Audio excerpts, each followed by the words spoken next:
Gradebooks all do essentially four things. They allow instructors to enter grades, to sort grades, to calculate them, and then share them. So simply put, there are just a few ways to approach these tasks, and we'll be covering those in this lesson.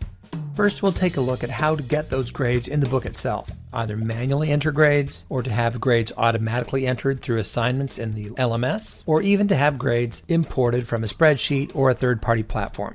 Next is the sorting process.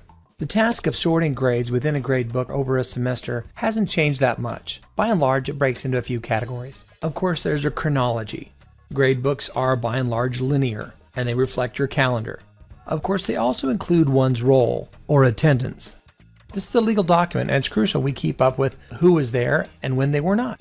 But one also sorts according to what type of activity is being approached. Is it a quiz? Is it an essay? Is it a discussion? And these may not all have the same weight. But fortunately, especially after repeated use, much of the task of aggregation, calculation, and even notification regarding these grades will be taken care of by the gradebook in the LMS itself.